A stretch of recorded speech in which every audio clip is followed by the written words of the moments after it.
Hi, greetings to all in the name of Jesus Christ. Today is day 8. యేసుక్రీస్తు ప్రభువారు మళ్ళీ రానే ఉన్నారు అని మీ అందరికి చెప్పడానికి ఇది 8వ రోజు. నేను యేసుక్రీస్తు ప్రభువారు సొంత రక్షకుడు, ఆయనే నిజమైన దేవుడు, నా జీవితానికి ఆయనే రక్షకుడు అని నేను నమ్ముకున్నాను. పరలోకానికి చేరుకుంటాను నా చావు తర్వాత అనే నిశ్చయత నాకున్నది.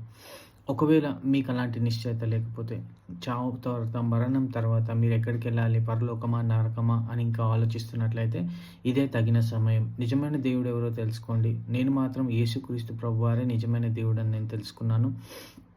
మీరు కూడా తెలుసుకుంటే నాతో పాటు మీరు కూడా పరలోకానికి చేరుకుంటారన్న ఒక చిన్న ఆశతోని ఈ మాటలు మీకు చెప్తున్నాను.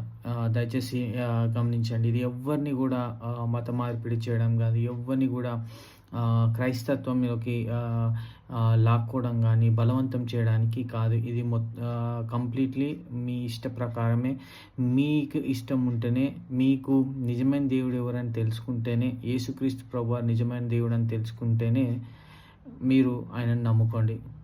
నమ్ముకున్నానని నేను చెప్తున్నాను. ఆయనే దేవుడని నేను నమ్ముకున్నాను. ఆయననే పరలోక రాజ్యం ఇస్తాడని నేను నమ్ముకున్నాను. సో ఒకవేళ మీరు నమ్ముకొని మీరు కూడా నాతో పాటు ఆ పరలోకాన్ని చేరుకుంటే మంచిగా ఉంటుందని ఈ కొద్ది మాటలు మీకు చెప్తున్నాను. God bless you all.